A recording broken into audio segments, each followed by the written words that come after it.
Haleluya, puji Tuhan. Bersyukur, terima kasih kepada Tuhan Yesus Kristus. Karena hanya oleh kasih kemurahan Tuhan kita boleh lagi ketemu dalam program Calvary Ministry.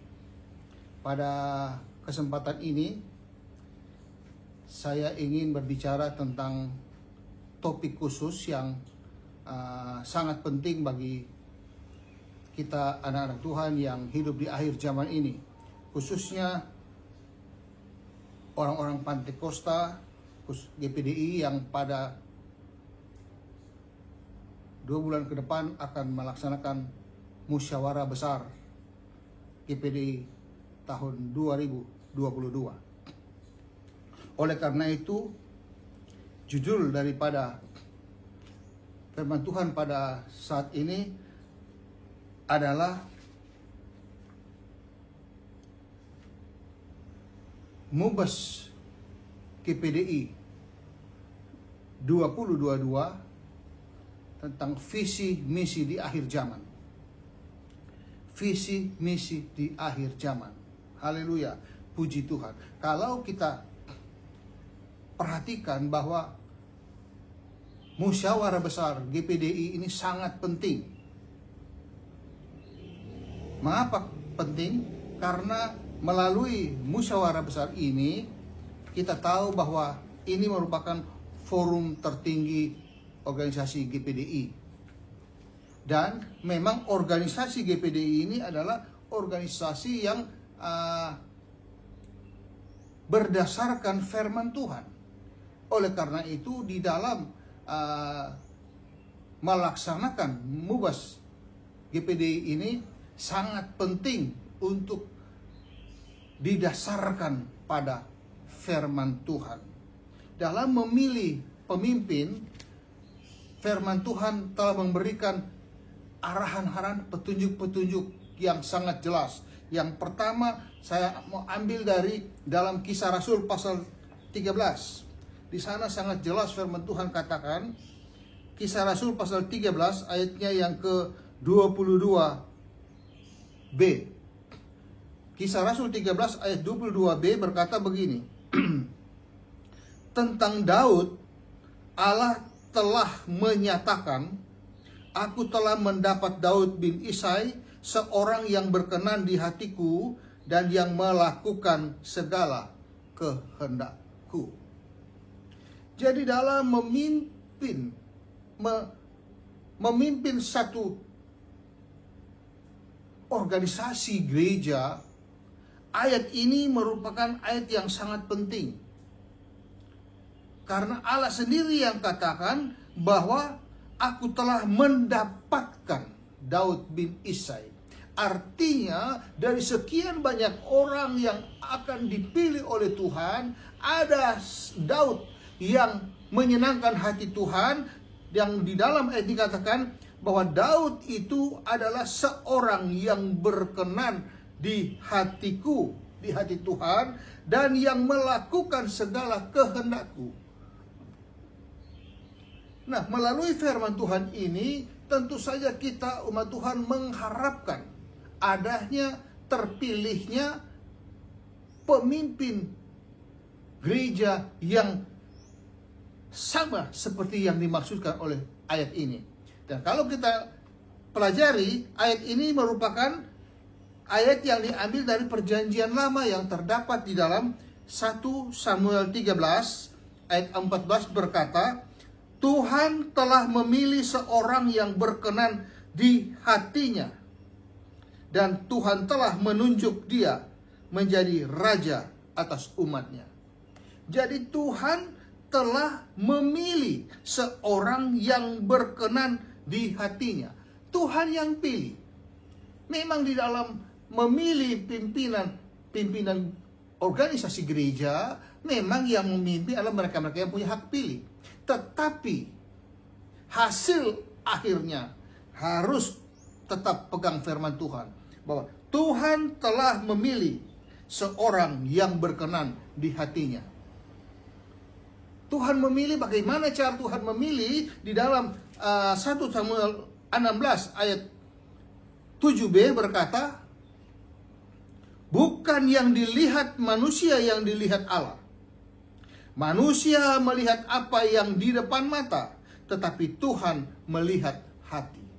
Disinilah sangat penting peranan kedewasaan rohani dari para peserta mubas yang akan memilih pimpinannya. Dikatakan di sini sangat jelas bahwa bukan yang dilihat manusia yang dilihat oleh Allah. Memang manusia cenderung melihat penampilan luar dari seseorang. Mungkin bisa melihat bagaimana rekam jejak dan sebagainya. Tetapi firman Tuhan katakan manusia melihat apa yang di depan mata. Artinya sangat terbatas pandangan dari manusia. Tetapi kalau Tuhan dikatakan sini, Tuhan melihat hati. Jadi Tuhan melihat hati ini adalah merupakan sesuatu pedoman bagi mubas nanti supaya tidak terjadi hal-hal yang menyimpang dari firman Tuhan. Sangat jelas dikatakan Tuhan melihat hati untuk mendapatkan seorang pemimpin yang berkenan di hati Tuhan.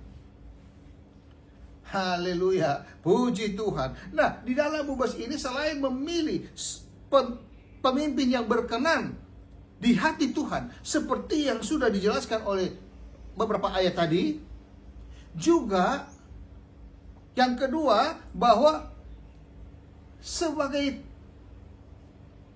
pemimpin gereja, maka pemimpin harus mempunyai visi kekekalan. Visi kekekalan ini sangat penting kalau diorientasi daripada firman Tuhan. Dan sebagai gereja Pantekosta, kita tahu persis bagaimana visi yang sangat jelas yang sudah diungkapkan oleh Nabi Yoel, yang terdapat di dalam Yoel pasal 2. Di dalam Yoel pasal 2 itu sangat jelas dikatakan begini. Yoel pasal 2 ayatnya yang ke-28 dan 29. 28a berkata begini. Kemudian daripada itu akan terjadi bahwa aku akan mencurahkan rohku ke atas semua manusia. Jadi ada suatu visi di mana Allah mengungkapkan isi hatinya. Melalui Nabi Yoel katakan bahwa akan terjadi bahwa aku akan mencurahkan rohku ke atas semua manusia. Juga ayat 29 katakan juga ke atas hamba-hambamu laki-laki dan perempuan akan kucurahkan rohku pada hari-hari itu. Ada hari-hari di mana dia akan mencurahkan Rohul Kudus buat umatnya, seluruh umat manusia. Dan ini kalau kita lihat di dalam Kisah Rasul pada hari Pantekosta, di dalam Kisah Rasul pasal 2 ayatnya yang ke-17 dikatakan begini. Akan terjadi pada hari-hari terakhir, demikianlah firman Allah, bahwa aku akan mencurahkan rohku ke atas semua manusia.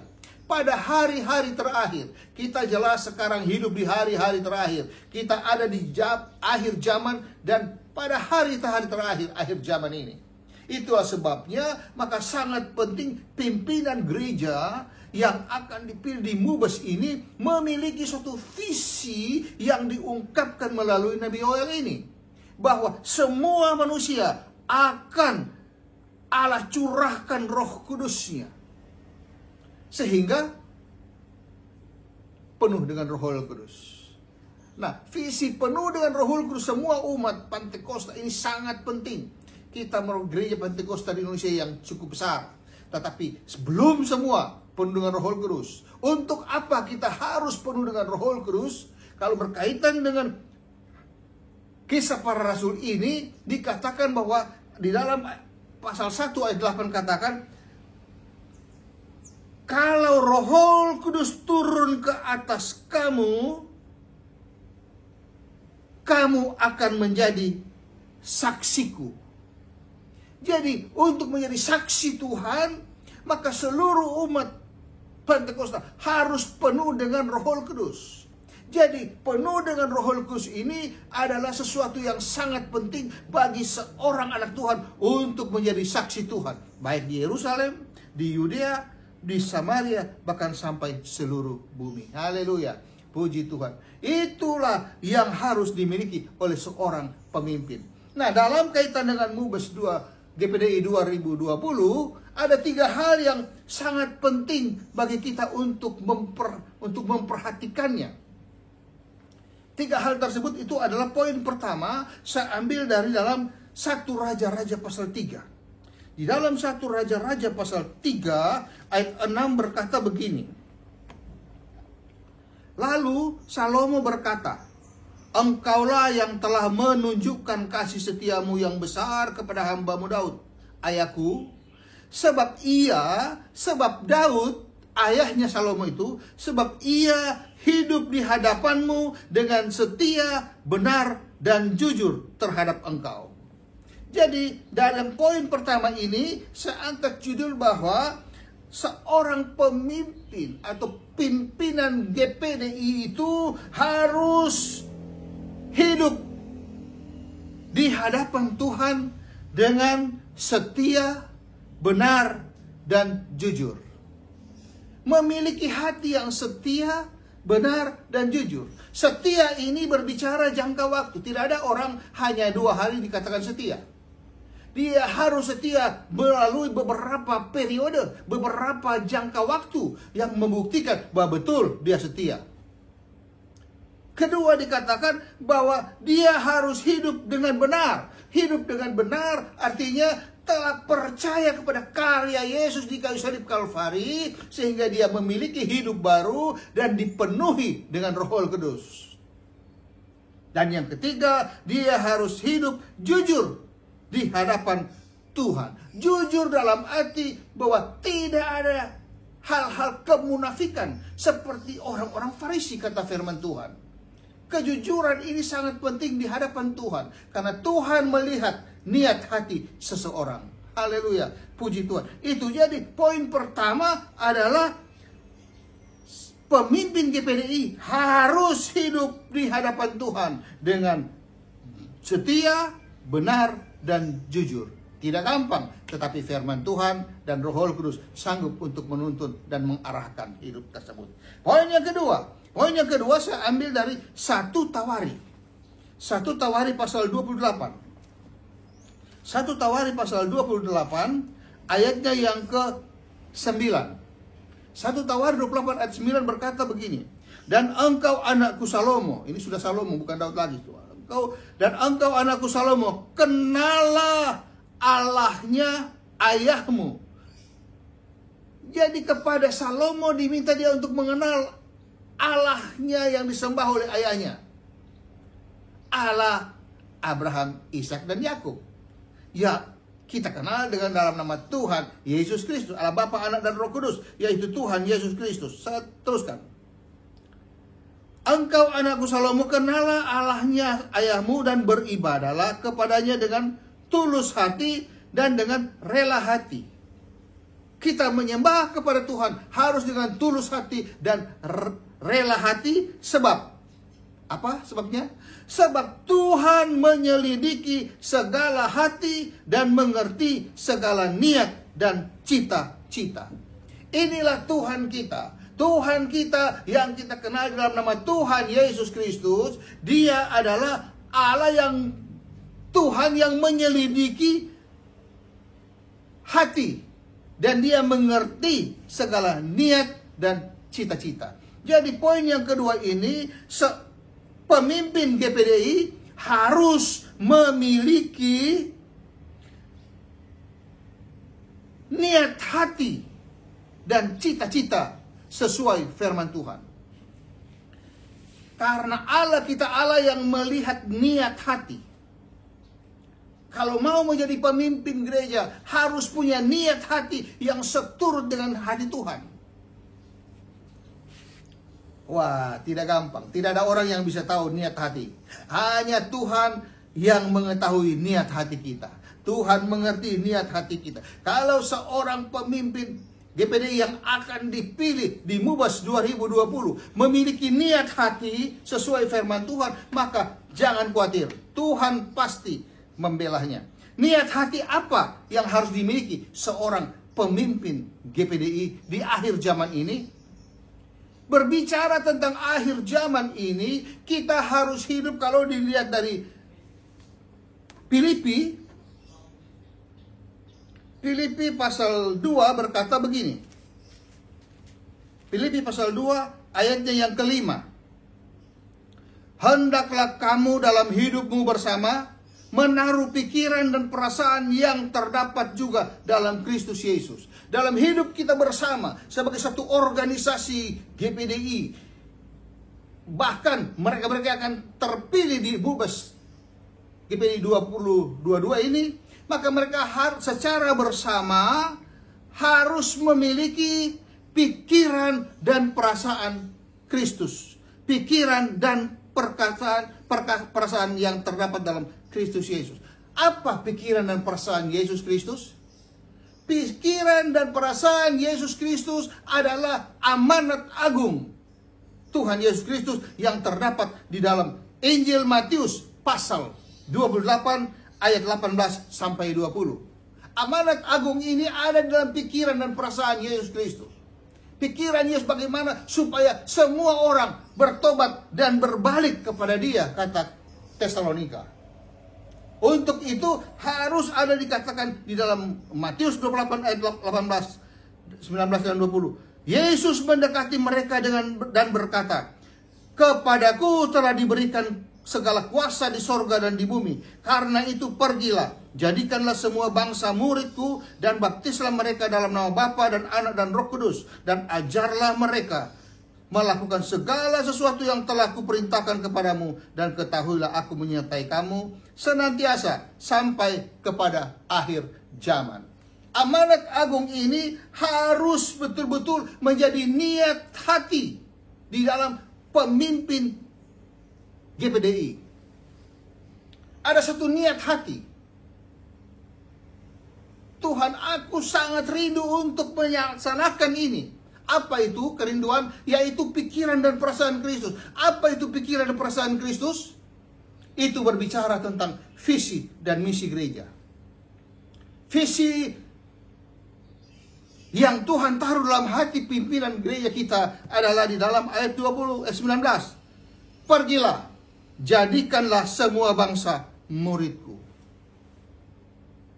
Ini visi tentang penyelamatan.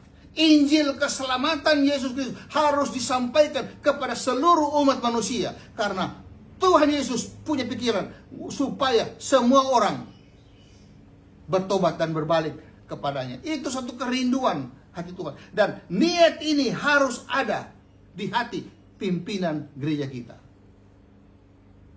Apalagi kalau dikaitkan dengan akhir zaman. Di akhir zaman ini ada pembukaan meterai. Meterai pertama dikatakan bahwa ada kuda putih. Di mana kuda putih itu berbicara tentang bagaimana ada seorang yang menunggang kuda putih itu. Dan ia maju sebagai pemenang untuk merebut kemenangan. Ini berbicara tentang bagaimana kuasa Roh Kudus bersama Yesus untuk maju sebagai pemenang. Kita tahu Yesus adalah pemenang. Dia sudah menang di kayu salib Kalvari. Dan dia maju sebagai pemenang bersama-sama dengan orang percaya sebagai anak-anak Tuhan untuk merebut kemenangan. Apa itu? Untuk supaya jiwa-jiwa mengenal Yesus sebagai Tuhan dan Juru Selamat pribadinya. Ini adalah visi yang ada di dalam pikiran dan perasaan Kristus. Yang ayat 19 ini dikatakan, pergilah, jadikanlah semua bangsa muridku. Kalau saja ini ada dalam hati pemimpin gereja kita, maka firman Tuhan katakan tadi, Allah Tuhan kita itu melihat segala niat hati dan cita-cita. Mari punya cita-cita supaya apa yang disampaikan ini boleh terlaksana melalui pelayanan GPDI. Haleluya. Dan di dalam ayat 20 dikatakan, ajarlah mereka melakukan segala sesuatu yang telah kuperintahkan kepadamu. Ajar mereka. Kita tahu GPDI punya pengajaran yang baik. Mari ajarkan seluruh umat GPDI supaya boleh bertumbuh secara rohani menjadi sama seperti Kristus, mencapai pertumbuhan yang sempurna, sampai pertumbuhan yang Alkitab katakan pertumbuhannya itu pertumbuhan yang, kalau dilihat di dalam Filipi dikatakan bahwa bertumbuh ke arah Kristus sampai mencapai kepenuhan Kristus. Itu adalah visi gereja Tuhan, supaya gereja ini bertumbuh menjadi dewasa rohaninya, menjadi gereja yang sempurna. Gereja yang sempurna adalah sama kasihnya kepada Yesus dan Yesus kepada sama, sehingga tidak bertepuk sebelah tangan. Kalau ingin memiliki kasih yang sempurna itu sama, maka dia harus penuh Roh Kudus, penuh dengan firman Allah. Sama seperti 5 anak darah yang bijaksana, yang punya Roh Kudus dan firman Allah sebagai pelita. Haleluya, puji Tuhan. Nah, apabila pimpinan GPDI memiliki niat hati dan rencana untuk supaya melaksanakan visi misi di akhir zaman ini, yaitu supaya semua orang menerima Yesus sebagai Tuhan dan Juru Selamat, berbalik dan kembali kepada Yesus. Dan kedua adalah supaya gereja menjadi gereja sempurna untuk masuk dalam perkawinan gereja Tuhan. Maka visi misi ini harus ada di dalam niat hati, dalam cita-cita dari pimpinan gereja kita. Bagaimana melaksanakannya? Maka visi Yoel tadi, semua umat Pentakosta, umat GPDI harus dipenuhi dengan Roh Kudus. Dan inilah yang merupakan panen raya di akhir zaman ini. Ini merupakan panen yang sudah disiapkan dan sudah dirancang oleh Tuhan.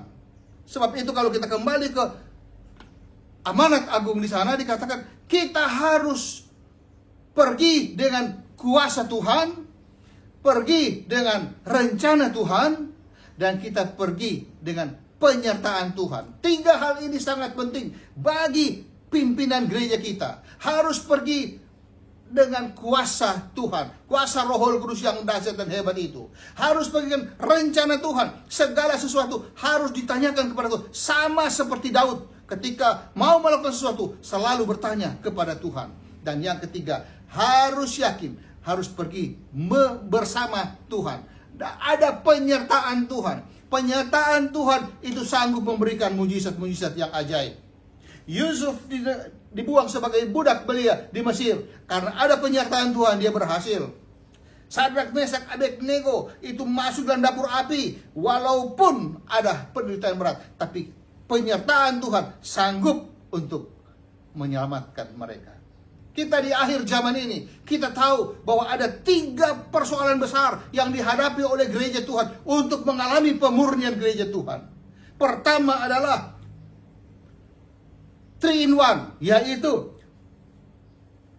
pandemi, sakit belasampar. Kedua, peperangan yang mencuri damai sejahtera. Dan yang ketiga adalah secupak gandum sedinar harga. Ini berbicara tentang bagaimana kesulitan di akhir zaman untuk memurnikan iman dari gereja Tuhan menuju gereja yang sempurna. Ini 3 in 1, 3 menjadi 1, yaitu belasampar, peperangan, kelaparan. Poin pertama. Kedua adalah adanya mati syahid, pembunuhan gereja-gereja, hamba-hamba Tuhan, orang-orang percaya yang mau mengabarkan tentang visi selamatkan jiwa-jiwa akan menghadapi tantangan-tantangan. Ada ancaman nyawa, ada pembunuhan di mana-mana, bagaikan Saul mengancam Daud. Tetapi pertolongan Tuhan pasti terjadi. Dan yang ketiga, ada pembukaan materi yang keenam adalah bahwa matahari, bulan dan bintang akan terjadi gempa bumi yang besar. Perubahan cuaca yang begitu besar secara mengglobal itu mempengaruhi tentang iman kita. Perubahan yang terjadi bahwa ada bintang-bintang, orang-orang yang setengah matang, orang-orang yang setengah percaya kepada Tuhan akan berguguran. Bahkan gempa bumi di mana-mana. Megatrust di mana-mana akan terjadi. Dan ini semua merupakan ujian bagi iman kita anak-anak Tuhan. Supaya kita dibersihkan menuju kepada gereja sempurna. Sehingga gereja yang dihasilkan adalah gereja yang sudah menerima kebangkitan Yesus dan penderitaan Kristus. Gereja inilah yang akan menjadi pengantin perempuan Kristus. Haleluya, puji Tuhan. Oleh karena itu visi ini harus ada di dalam hati daripada pimpinan gereja. Yang tadi dikatakan Allah mengerti niat hati dan cita-cita. Kalau niat hati dan cita-cita ini sesuai firman Tuhan ini, haleluya, puji Tuhan. Jadi poin pertama sudah, poin kedua sudah, dan poin ketiga saya ambil dari dalam Amsal 16. Amsal 16 ayat 33. Amsal 16 ayat 33 berkata begini. Undi dibuang di pangkuan, tetapi setiap keputusannya berasal daripada Tuhan. Setiap keputusan dikatakan di sini berasal dari Tuhan. Pada waktu Mubas GPDI 2022 akan diperoleh satu keputusan. Dan biarlah keputusan itu harus kita pandang sesuai firman Tuhan. Bahwa keputusan itu adalah keputusan yang berasal dari Tuhan. Apalagi yang akan memilih ini adalah orang-orang tokoh-tokoh GPDI yang penuh dengan Roh Kudus dan firman Allah. Maka kita harus yakin keputusan Mubas 2022 adalah berasal daripada Tuhan. Nah, karena keputusan itu berasal daripada Tuhan, maka kita harus menghargai keputusan tersebut. Tidak ada lagi oposisi-oposisi, tidak ada lagi hoax yang menjatuhkan dan sebagainya. Tidak ada dendam iri hati yang nantinya menjadi akar pahit. Tetapi dengan sukacita, dengan hati yang terbuka, kita menerima hasil Mubas 2022. Haleluya, puji Tuhan. Jadi dari sini kita sudah melihat bagaimana hal-hal yang harus dimiliki oleh pimpinan gereja yang akan dihasilkan pada Mubas 2022. Haleluya. Pertama, bahwa mereka harus hidup di hadapan Tuhan dengan setia, benar, dan jujur. Kedua, mereka harus memiliki niat hati untuk menjalankan visi sesuai dengan Yoel pasal 2 dan Kisah pasal 2 dan amanat agung, yaitu selamatkan orang-orang dan gereja bertumbuh sempurna. Dan yang ketiga, keputusan Mubas 2022 harus dihargai dengan hati yang terbuka. Ayat yang terakhir saya ambil dari Pengkhotbah. Pengkhotbah 2 ayat 26 berkata begini. Karena kepada orang yang dikenannya ia mengaruniakan hikmat, pengetahuan, dan kesukaan. Ketika Allah memutuskan pimpinan gereja di Mubas GPDI 2022, maka mereka-mereka yang terpilih ini adalah hasil keputusan Tuhan, tentu saja adalah orang yang berkenan di hati Tuhan. Dan kepada mereka ini dikatakan ia mengaruniakan Allah mengaruniakan kepada para pemimpin gereja kita hasil Mubas 2022 dengan hikmat, pengetahuan, dan kesukaan. Hikmat itu berbicara tentang bagaimana mengambil keputusan ketika terjadi persoalan-persoalan di lapangan, di gereja-gereja rintisan, dan sebagainya. Maka ada keputusan yang diputuskan berdasarkan hikmat yang datang dari Tuhan. Kedua, bahwa Tuhan akan mengaruniakan pengetahuan. Pengetahuan berarti bahwa pemimpin gereja ini harus punya wawasan yang luas. Baik itu wawasan kebangsaan, amat terlebih firman Tuhan. Ini merupakan sesuatu yang sangat penting. Dan yang ketiga, ia akan mengaruniakan kesukaan. Kita tahu ada lagu, kesukaan dari Tuhan itulah kuatku. Jadi kalau mau ada kekuatan dari Tuhan, lakukanlah dengan penuh sukacita, sukarela, jujur, dan ikhlas. Maka ada kesukaan, dan kesukaan dari Tuhan itulah kuatku. Haleluya, puji Tuhan. Jadi saya percaya firman Tuhan ini merupakan pandangan yang sangat penting dalam mempersiapkan persiapan memasuki Mubas 2022. Haleluya, puji Tuhan. Sekali Yesus, tetap Yesus.